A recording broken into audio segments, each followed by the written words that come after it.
Miami's defensive backs must rebound quickly if the Hurricanes want to reach the college football playoff in 2025. They have Notre Dame knocking on their door week 1. A few weeks later, Florida comes to town. They also have to play Louisville, and they have to play SMU. So they avoid Clemson, but they will have to play several good to potentially elite quarterbacks and competent wide receiver groups and coaches. Last year's secondary was straight up a liability. It was. And they made moves in the portal. They made a move at defensive coordinator, hiring Corey Hetherman, firing Lance Goodry.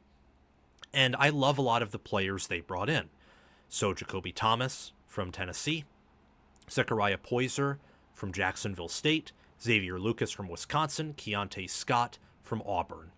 I love a lot of those players. And then you also got to remember Charles Brantley. They brought him in from Michigan State.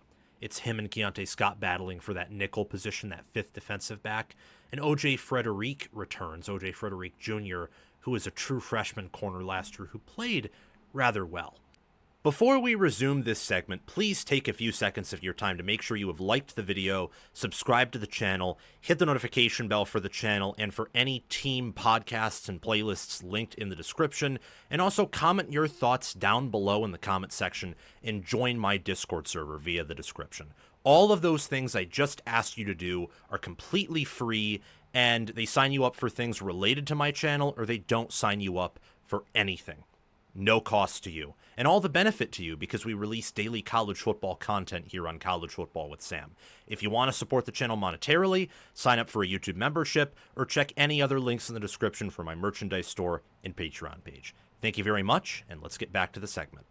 So on paper, this defensive line, this defensive back group improves dramatically. I will also say on paper, Miami's defensive line, a little bit of a brain fart there, they should be pretty good too. A lot of positive reports about David Blay. They move Ruben Bain Jr. around a lot. He's an All-American. And they have players like Armando Blount and Scott on the interior.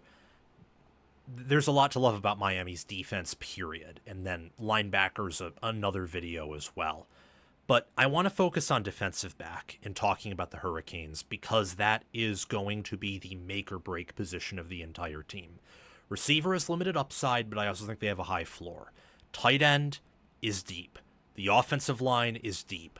Limitless ceiling, pretty high floor. Running back, same thing. Quarterback, as long as Beck is healthy, medium floor, pretty high ceiling. Play calling on offense, good, and it's Shannon Dawson's third year in the system, so things should be settled. The defensive line and linebacker group were not the issue for Miami's defense last year.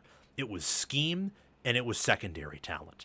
Scheme, I believe, has been fixed, because Corey Hetherman comes in, and he is an upgrade over Guidry, in my opinion. The question is, does the talent pan out here? Looking at Frederick Jr., who had a pick, 7 passes defended, 620 snaps, PFF grade of a 76.2. Only returning starter last season that will play significantly in the secondary. Thomas, Poyser, Lucas, and Scott all are coming in with 200 snaps or more. Poyser at over 800 snaps at Jacksonville State, but is a G5 school. Had a good PFF grade in the 70s. Same with Xavier Lucas, who played as a true freshman. Jakobe Thomas had a PFF grade in the high 60s. Keionte Scott was pretty inconsistent last year. I think he got dinged up. Maybe I'm wrong on that. But he had a pretty great 2023 campaign at Auburn. And Charles Brantley was a high-level player at Michigan State. Very high-level player. Physical, improved dramatically going from Scotty Hazelton to Joe Rossi as an example of a defensive coordinator change. So I'm high on this secondary overall, and I will say that I think it will rebound. I think it will be not just a okay secondary, a good secondary. I think it will be a great secondary. It could, not saying it will, it could be the best secondary in the ACC. There is a world where it is a better secondary than what Clemson fields. There is a world where that's the case. Not predicting it here or now, just putting the hypothetical out there. Against Notre Dame in week 1, they will have to play some good receivers in Jaden Greathouse and Malachi Fields. And CJ Carr and Kenny Minchie, one of them, whoever starts, will at least be okay. However, will they be facing Jeremiah Smith? Will they be facing Clemson's receivers, or Auburn's, or Alabama's, or even a receiver of Ryan Wingo's caliber, or USC's receivers? No. Notre Dame has good receivers, but they are not impossible to guard. So that is a doable test that Miami can pass. If they don't, I would be very concerned. If they do pass that test, I'm kind of still in the wait-and-see mode. Against Bethune-Cookman and USF, the secondary should have no problems there. Against Florida, I think that will be a greater test. Same with Notre Dame. The secondary will be better tested there in terms of tackling and fundamental football, not necessarily in terms of how high is your ceiling. Florida's pretty banged up at wide receiver, and I believe that Lagway, so quarterback, and their offensive line, Jake Slaughter and the boys up front there, that will be a bigger challenge than Florida's wide receivers. Florida State, you have Deuce Robinson, you don't have much else. Louisville would probably be the biggest challenge they'll face through the air, just with Jeff Brom's schematics and with Miller Moss as his quarterback. They have Dakari Collins at wide receiver, Colin Lacey, for example. I like what Louisville has at receiver, and Brom, especially where Louisville is coming off the bye, is going to utilize that time to prepare rather well. And then Stanford, SMU, Syracuse, NC State, Virginia Tech, and Pittsburgh. There might be some concerns there, but not if your secondary is great. And I believe the secondary is going to be great. So I will tell you that means Miami's playoff chances from my perspective are favorable. I think that plus 198 for playoff odds is a bit too low.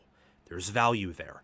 ECC odds, they'll have to probably face Clemson, so that is something that's up to you. I think Clemson will be a better team this year.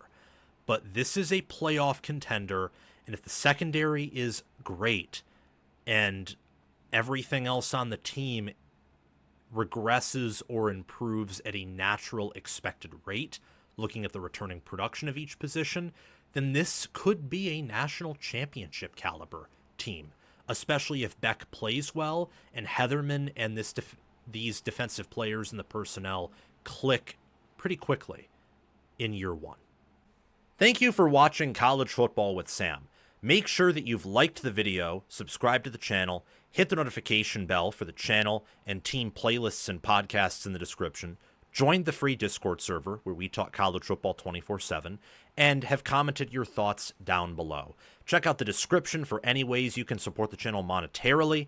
Everything else I've asked you to do is completely free, and your support means the world to me. We're trying to become the next big thing on college football YouTube. 6-figure subscribers, maybe 1 million one day. I think we can do that. And also check out any videos or playlists, anything in these columns right here, where there will be videos and playlists. Yeah, you get the point. Have a fantastic day, and I will see you in the next one.